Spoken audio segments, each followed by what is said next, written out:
حضرت نوح علیہ السلام اور ان کی قوم کے حالات بیان ہوئے کہ نوح علیہ السلام نے جب اپنی قوم کو توحید کی دعوت دی اور انکار پر عذاب الہی سے ڈرایا تو قوم کے سرداروں نے ان سے کہا، بھلا کیا کہا؟ کہنے لگے آپ تو ہم جیسے بشر ہیں، تو ہماری طرح ہی آپ، اور آپ کے پیروکار پسماندہ یعنی غریب لوگ ہیں اور کم عقل لوگ ہیں۔ ہماری رائے میں آپ کو معاذ اللہ ہم پر کوئی فضیلت حاصل نہیں، بلکہ معاذ اللہ ثم معاذ اللہ۔ کہنے لگے آپ تو جھوٹے ہیں، اللہ کے نبی کو کہہ رہے ہیں معاذ اللہ، استغفر اللہ۔ نوح علیہ السلام نے جواب دیا کہ میں اپنے رب کی جانب سے واضح دلیل رکھتا ہوں اور اس نے مجھے رحمت سے نوازا ہے، لیکن تم میرے مقام کو سمجھنے کی صلاحیت نہیں رکھتے، تم اتنی صلاحیت رکھتے نہیں ہو۔ اور پھر ارشاد فرمایا کہ میں تم سے دعوت حق کے سلے میں کسی اجر کا طلبگار نہیں ہوں، اور نہ ہی میں اہل ایمان کو اپنے پاس سے دھتکارنے والا ہوں، اور میں نے یہ دعویٰ بھی نہیں کیا کہ میرے پاس اللہ کے خزانے ہیں، اور نہ میں از خود غیب جاننے والا ہوں، اور نہ ہی میں یہ کہتا ہوں کہ میں فرشتہ ہوں، نہ میں یہ کہتا ہوں کہ جن لوگوں کو تم اپنی نظروں میں حقیر جانتے ہو اللہ انہیں خیر سے نہیں نوازے گا۔ فرمایا یہ ٹھیک ہے کہ اللہ بشروں میں سے رسول بناتا ہے، پر جسے بناتا ہے پھر اسے بڑی شانیں عطا فرماتا ہے۔ پہلے دن سے انسان کا یہ مسئلہ ہے، پہلے دن سے انسان کا یہ مسئلہ ہے کہ وہ کہتا ہے میں انسان سے ہدایت حاصل کروں، لیکن رب نے بھی قانون بنایا ہے کہ اللہ تبارک و تعالیٰ بندے پر ہی وحی فرماتا ہے، فرشتوں جنوں کو اللہ نے اس منصب کے لیے منتخب نہیں فرمایا۔ قوم نوح نے کہا کہ آپ نے ہم سے بہت بحث کی معاذ اللہ، بس جس عذاب سے آپ ہمیں ڈرا رہے ہیں وہ لے آئیے۔ تو نوح علیہ السلام نے کہا کہ اللہ چاہے گا تو تم پر عذاب بھی آ جائے گا۔ آیت نمبر 37 سے 47 میں بتایا کہ اللہ تعالیٰ کی طرف سے نوح علیہ السلام کو حکم ہوا کہ ہماری نگرانی میں اور ہماری وحی کے مطابق آپ کشتی بنائیے، اور ظالموں کے بارے میں ہم سے کوئی بات نہ کریں۔ حضرت نوح کی خواہش تھی کہ یا اللہ انہیں بھی معاف کر دیں، فرمایا یہ ظالم ہے تو میرے نبی ان کے بارے میں مجھ سے کوئی بات نہ کریں، وہ ضرور غرق ہو جائیں گے۔ پھر وہ کشتی بنانے لگے، اور جب ان کی قوم کے سردار ان کے پاس سے گزرتے تو ان کا مذاق اڑاتے۔ یہ آپ کیا کریں؟ آج بھی وزیر مشیر بڑے بڑے لوگ اللہ ماشاءاللہ دینداروں کا مذاق اڑاتے نہیں؟ اڑاتے ہیں کہ نہیں اڑاتے مذاق؟ یہ کن کا طریقہ ہے؟ یہ تو قرآن مجید کہہ رہا ہے کہ حضرت نوح کی قوم جو کافر تھی ان کا طریقہ ہے اہل ایمان کا مذاق اڑانا۔ تو وہ مذاق اڑانے لگے۔ نوح علیہ السلام نے کہا کہ وہ وقت آنے والا ہے کہ جب تمہارا مذاق اڑایا جائے گا اور تمہیں پتہ چل جائے گا کہ رسوا کن عذاب کس پر آئے گا۔ اللہ تعالیٰ نے فرمایا جب ہمارا حکم عذاب آ پہنچا اور تندور ابلنے لگا، تندور سے آگ نکلا کرتی ہے، پانی نہیں نکلا کرتا، اور نوح علیہ السلام کی قوم پر جب عذاب آیا تو پانی تندور سے نکلا، تندور سے اللہ نے پانی نکالا، جہاں سے پانی نکلا نہیں کرتا، تندور ابلنے لگا۔ اللہ اکبر۔ تو اللہ تبارک و تعالیٰ نے فرمایا تو ہم نے نوح علیہ السلام سے کہا کہ آپ خود اور اپنے گھر والوں کے ساتھ اس کشتی میں سوار ہو جائیں اور اہل ایمان کو بھی سوار کر لیں، اور ہر چیز کے جوڑے یعنی نر اور مادہ کو سوار کر لیں، اور ان کے ساتھ ایمان والے بہت کم تھے۔ حضرت نوح علیہ السلام دعائیں پڑھتے ہوئے سوار ہو گئے۔ پھر کیا ہوا؟ کشتی انہیں پہاڑوں جیسی موجوں میں لے جا رہی تھی کہ نوح علیہ السلام الگ کھڑے ہوئے اپنے بیٹے سے فرمانے لگے بیٹے ہمارے ساتھ کشتی میں سوار ہو جا اور کافروں کے ساتھ نہ رہو۔ اس نے یعنی نوح علیہ السلام کے بیٹے نے کہا کہ میں آپ کے ساتھ ہی بیٹھوں گا، ابھی کوئی پہاڑ آئے گا تو میں پہاڑ کی پناہ لے لوں گا۔ اگر کسی نیک آدمی کا بیٹا کبھی غلط نکل آئے تو اس کا مطلب یہ نہیں کہ اس نے تربیت ٹھیک نہیں کی، ہاں یہ اعتراض چھوڑ دیں، اس لیے کہ نوح علیہ السلام کا بیٹا کافر ہو گیا۔ اور جب سیلاب نظر آیا تو اس سے کہا کہ آجا سوار ہو جا، تو کہنے لگا میں نہیں بیٹھوں گا، میں تو کسی پہاڑ کی پناہ لے لوں گا اور میں اس کے اندر چھپ جاؤں گا اور وہ پہاڑ مجھے پانی سے بچا لے گا۔ نوح علیہ السلام نے کہا آج اللہ کے حکم کے سوا کوئی بچانے والا نہیں ہے سوائے اس کے جس پر اللہ رحم فرمائے۔ پھر ان دونوں کے درمیان موج حائل ہو گئی، ایسے ایک موج اٹھی اور حضرت نوح کا بیٹا ڈوب گیا۔ اور جب حضرت نوح کا بیٹا ڈوبا، اللہ کی طرف سے حکم ہوا اے زمین اپنا پانی نگل لے، اے آسمان تھم جا، پانی خوش ہو گیا، اللہ کا فیصلہ نافذ ہو گیا اور کشتی کوہ جودی پر ٹھہر گئی۔ نوح علیہ السلام نے اللہ سے التجا کی، کیا میرے پروردگار میرا بیٹا اور میرے اہل سے ہے، اور تیرا وعدہ سچا ہے کہ تو میرے اہل کو بچا لے گا۔ اللہ نے فرمایا نوح وہ آپ کے اہل میں سے ہے ہی نہیں، وہ آپ کے اہل میں سے ہے ہی نہیں۔ اہل میں سے وہ ہوگا جو آپ کے طریقے پہ چلے گا، جو طریقے پہ نہ چلے وہ نسل میں سے ہے ہی نہیں، وہ ختم ہو گئی بات۔ اللہ اکبر۔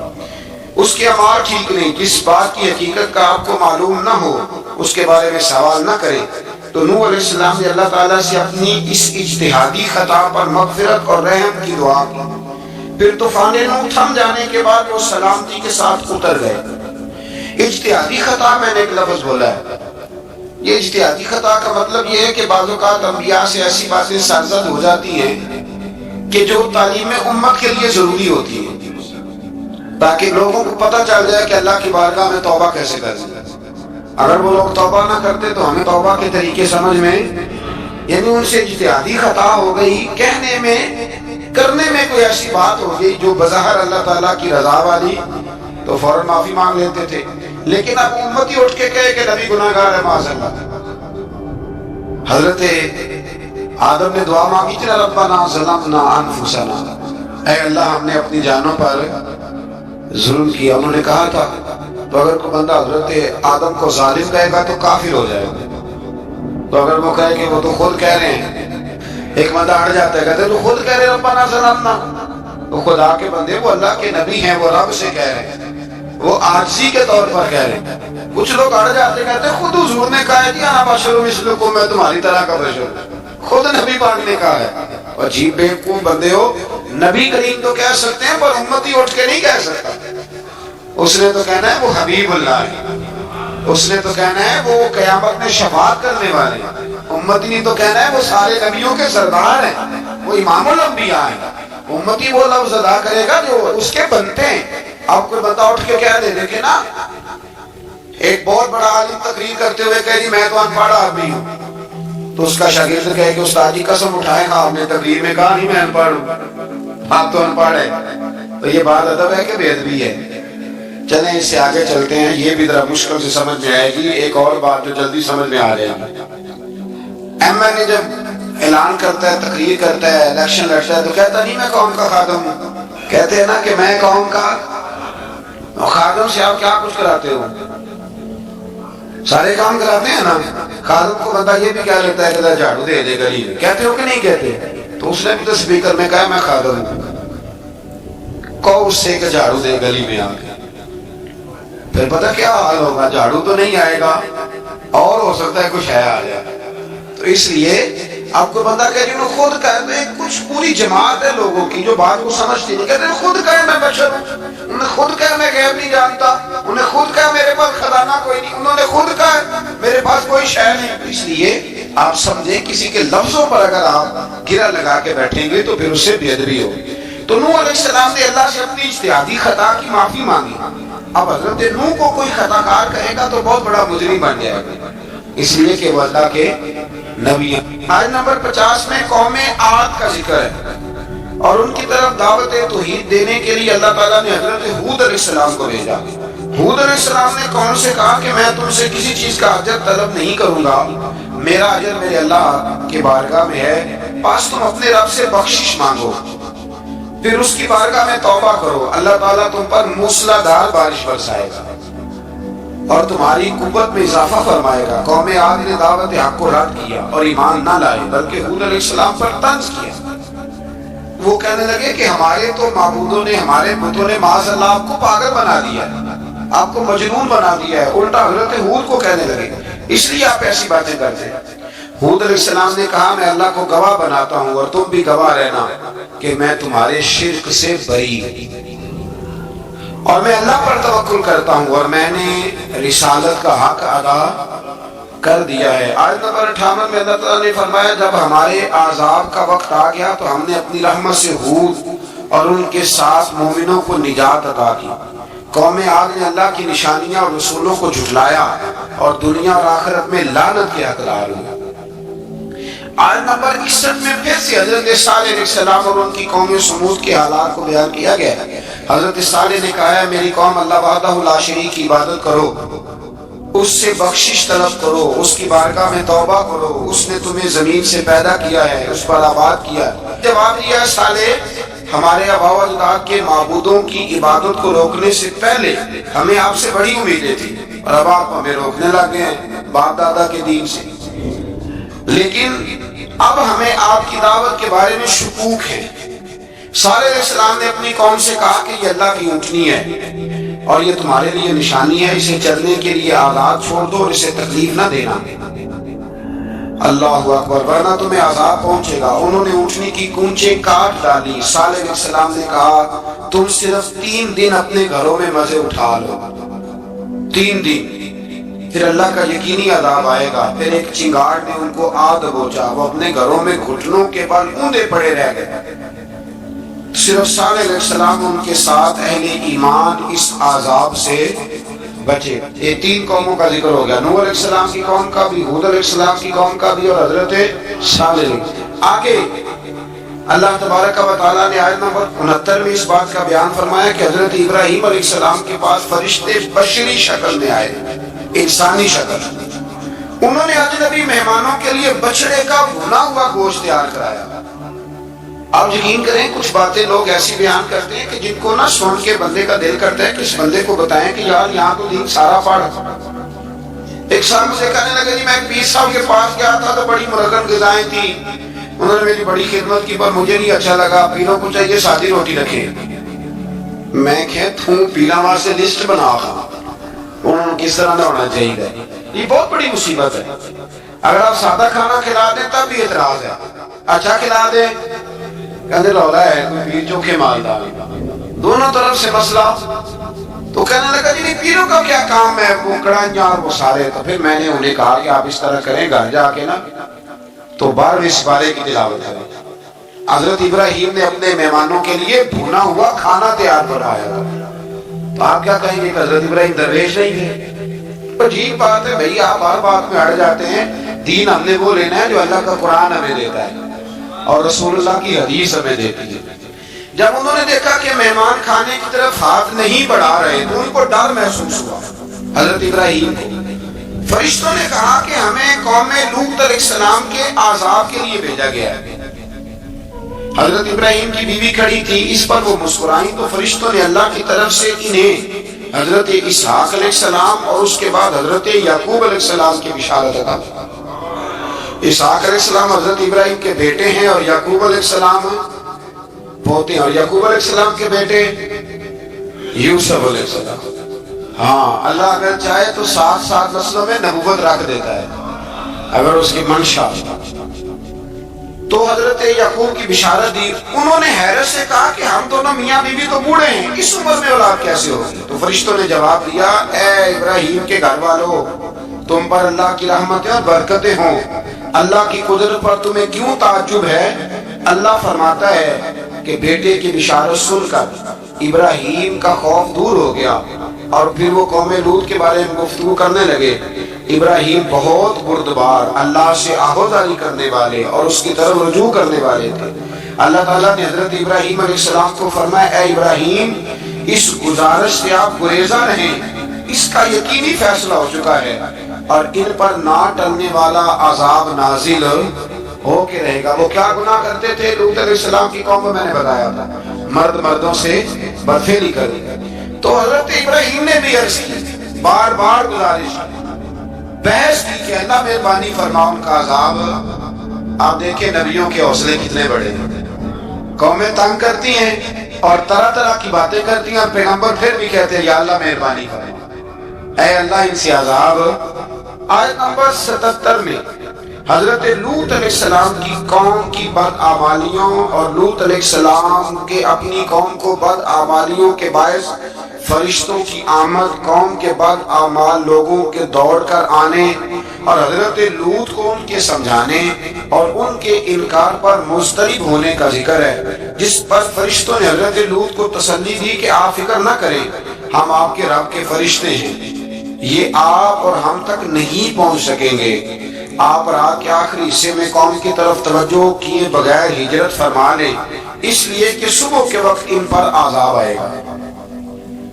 جب اللہ کا عذاب آیا تو اس نے بستی کے اوپر کے حصے کو نیچے کر دیا اور قوم لوط کے اوپر اللہ کی طرف سے لگاتار نشان زدہ پتھر برسائے گئے، لگاتار پتھر آئے۔ آیت نمبر 84 میں اللہ تعالیٰ نے حضرت شعیب علیہ السلام اور ان کی قوم کا ذکر فرمایا ہے اور ان کے جرائم کو بیان کیا گیا ہے۔